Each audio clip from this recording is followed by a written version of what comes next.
En la década de 1960, la industria aeroespacial comercial vivía bajo una hegemonía abrumadora, el dominio absoluto de los Estados Unidos. Titanes como Boeing, McDonnell Douglas y Lockheed controlaban aproximadamente el 90% del mercado mundial. Pero este monopolio no se debía a una falta de talento en el viejo continente. De hecho, pioneros europeos de la era de los reactores, como el de Havilland Comet británico y el Sud Aviation Caravelle francés, habían demostrado al mundo una destreza de ingeniería con innovaciones verdaderamente revolucionarias. Además, el desarrollo anglo-francés del Concorde representó el pináculo supersónico y demostró de lo que era capaz la cooperación transnacional. Sin embargo, no nos engañemos, el Concorde era el producto de un sueño político. Jamás iba a ser el salvador de la industria aeronáutica europea. Era absurdamente caro de construir, ruinoso de operar y estaba diseñado para servir únicamente a una pequeña élite.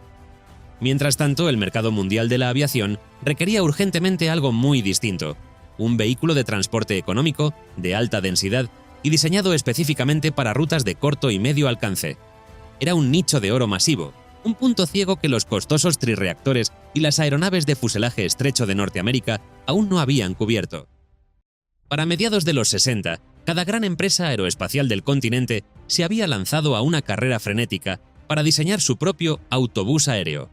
La British Aircraft Corporation apostó por el BAC 311. La francesa Breguet ideó el BR-124, una bestia de 2 pisos.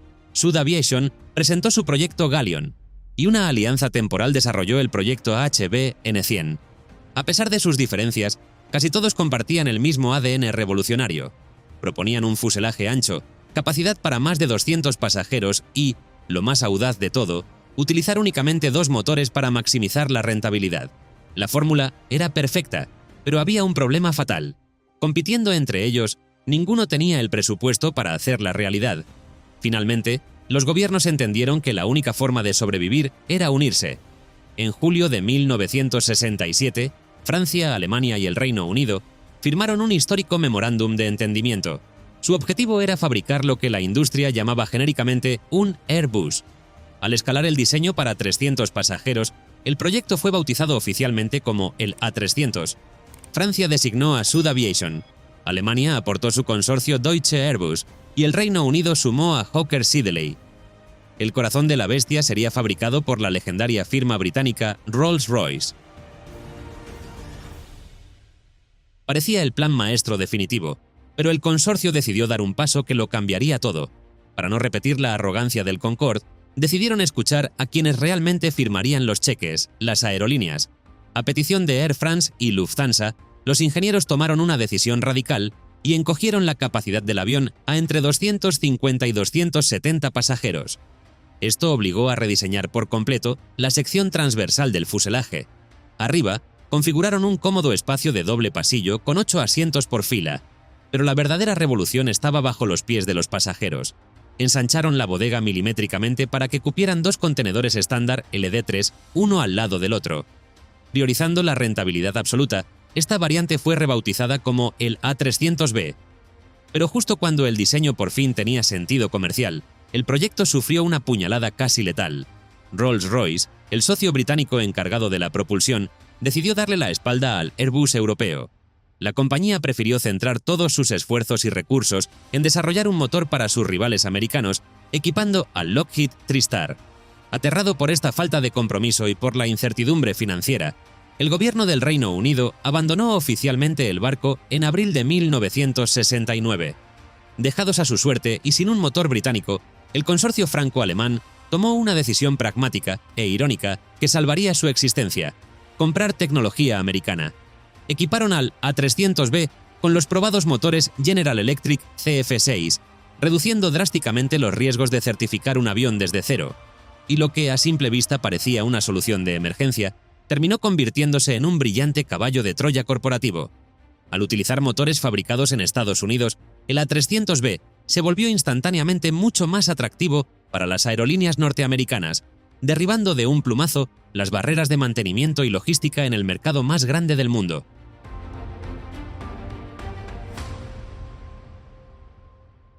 Pero antes de poder conquistar América, el proyecto tenía que sobrevivir en su propia casa. Tras la fuga británica, el proyecto parecía herido de muerte, pero el eje franco-alemán se negó a claudicar. Solo unas semanas después, durante el legendario Salón Aeronáutico de París, en mayo de 1969, se escenificó el contraataque. El ministro de Transporte francés y el ministro de Economía alemán firmaron el acuerdo que oficializaba el lanzamiento del programa A300. Y en ese momento ocurrió algo fascinante. Aunque el gobierno británico había retirado su apoyo y sus fondos, el director general de la empresa inglesa, Hawker Siddeley, se negó a rendirse. Convencido de que este avión iba a ser un éxito rotundo, decidió que su compañía se quedaría en el proyecto, asumiendo el riesgo como subcontratista privado. Su misión: fabricar las alas. Así fue como el A300 se convirtió en el rompecabezas industrial más ambicioso jamás intentado. Las piezas volarían por todo el continente para ensamblarse. Los franceses fabricarían la cabina, los sistemas de control y la sección central inferior del fuselaje. Los británicos de Hawker Siddeley construirían las alas. Los alemanes forjarían las secciones delantera y trasera del fuselaje. Los holandeses se encargarían de las partes móviles de las alas, como alerones y spoilers. Y los españoles, que entrarían como socios de pleno derecho en 1971, construirían el estabilizador horizontal de la cola.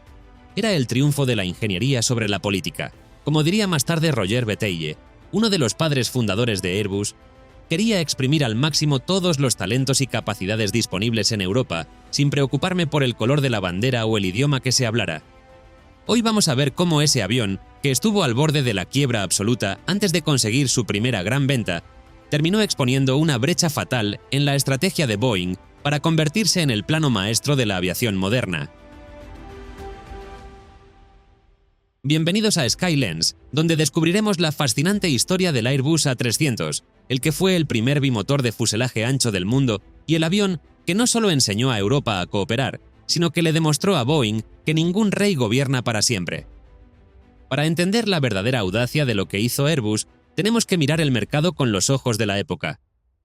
En aquel entonces, la filosofía de Boeing era bastante simple, porque estaban firmemente convencidos de que el futuro pasaba por aviones gigantes volando distancias enormes, motivo por el cual crearon su icónico 747. Pero lo cierto es que Boeing tenía un enorme punto ciego en su estrategia, ya que nadie se había parado a pensar en qué pasaba si una aerolínea necesitaba mover a muchísima gente en rutas relativamente cortas, como podría ser un vuelo de Nueva York a Miami o un salto de Londres a París. Usar un mastodonte como el 747 para esas rutas era una auténtica ruina económica por el gasto de combustible al despegar, mientras que usar aviones pequeños como el 727 o el DC-9 obligaba a programar demasiados vuelos diarios para llevar a toda esa cantidad de pasajeros. Fue exactamente en ese hueco donde el recién formado consorcio europeo olió la sangre y decidió atacar con precisión quirúrgica, y su gran ventaja competitiva radicaba en una sola decisión técnica: usar únicamente 2 motores. ¿Pero por qué los todopoderosos fabricantes americanos no hicieron lo mismo? La respuesta está en la ley. En aquella época, las regulaciones de aviación prohibían estrictamente que los aviones comerciales bimotores se alejaran demasiado de la costa. Si querías cruzar grandes masas de agua, la ley te obligaba a tener más motores por seguridad. Por eso, competidores americanos de tamaño similar como el Lockheed TriStar o el McDonnell Douglas DC-10 usaban siempre 3 motores. Pero los ingenieros de Airbus se dieron cuenta de algo fundamental. Para hacer rutas de alta densidad dentro de Europa o de costa a costa en Estados Unidos, no necesitabas volar sobre el océano. Para las aerolíneas que hacían rutas continentales, ese tercer motor de los aviones americanos no era una medida de seguridad. Era simplemente peso muerto y un mantenimiento carísimo. Por el contrario, el A300 prometía quemar muchísimo menos combustible por pasajero gracias a su audaz diseño bimotor. Y si a esta inmensa ventaja aerodinámica le sumamos que fue el primer avión comercial de la historia en utilizar materiales compuestos ligeros en algunas partes de su estructura, el resultado sobre el papel era impecable. Ya no era solo un proyecto político europeo, habían creado el avión perfecto, una máquina de hacer dinero absolutamente irresistible. Pero claro, prometer eficiencia sobre el papel es muy fácil. Llevar ese avión a la realidad iba a requerir un auténtico milagro logístico. Con los fabricantes esparcidos por los 4 rincones del continente, las inmensas secciones del avión se fabricaban en distintos países y tenían que viajar hasta la línea de ensamblaje final en Toulouse. Sin embargo, pronto aparecieron nubarrones negros sobre el proyecto. Las piezas resultaron ser tan sumamente gigantescas que sencillamente no cabían en los trenes convencionales. Ante semejante problema, La solución más lógica para mantener el ritmo de producción era llevarlas por el aire.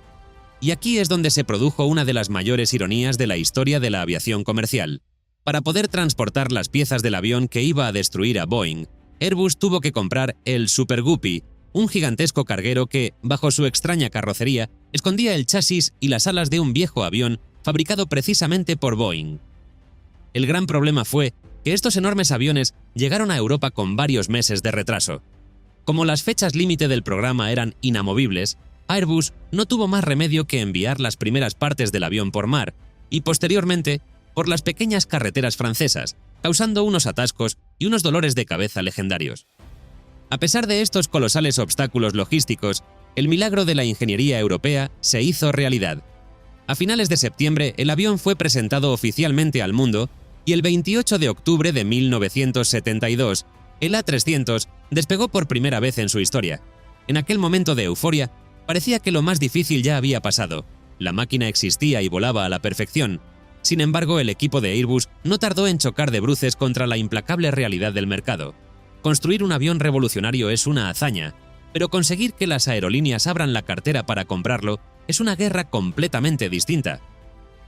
Si quitamos a Air France y Lufthansa, que lo compraron básicamente obligadas por la presión política de sus respectivos gobiernos, la triste realidad es que nadie más en todo el mundo quería comprar este avión.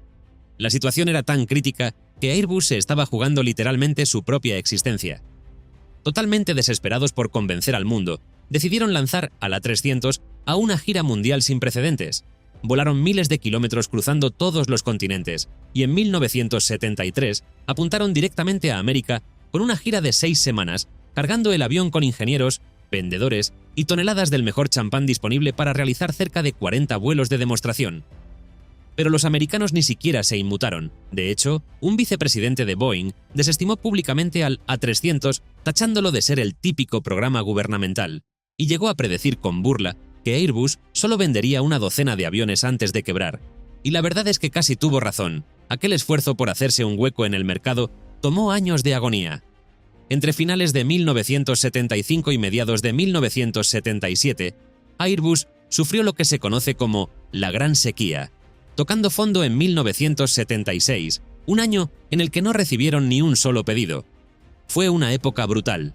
Durante los primeros 6 años del programa, el consorcio construyó más A300 de los que lograba entregar. La producción cayó a menos de un avión cada 2 meses y, en Toulouse, los aviones terminados se acumulaban en la pista sin pintar, formando las tristemente famosas colas blancas.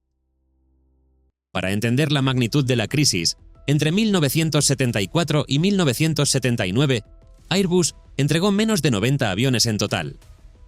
Pero el consorcio europeo tenía una carta oculta. Sabían que el férreo patriotismo americano era su mayor barrera, así que rediseñaron su estrategia convirtiendo al avión en un auténtico caballo de Troya.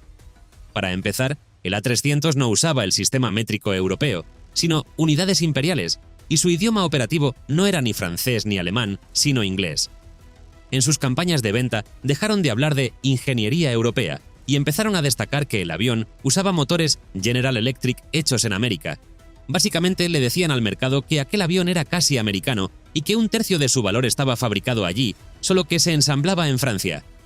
Y fue precisamente este audaz enfoque lo que un buen día los llevó a la ciudad de Chicago. Allí consiguieron reunirse con Frank Borman, el legendario exastronauta que dirigía la poderosa aerolínea estadounidense Eastern Airlines. Resultó que Borman buscaba exactamente el tipo de solución que el A300 ofrecía para sus rutas más densas, así que Airbus le planteó una oferta suicida que era materialmente imposible de rechazar.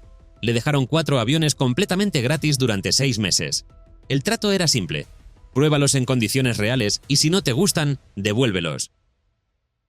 Y aquí es donde los números aplastaron definitivamente a los prejuicios. Borman descubrió fascinado que el A300 consumía hasta un 30% menos de combustible que sus trimotores Lockheed L1011 en las rutas de Nueva York a Florida.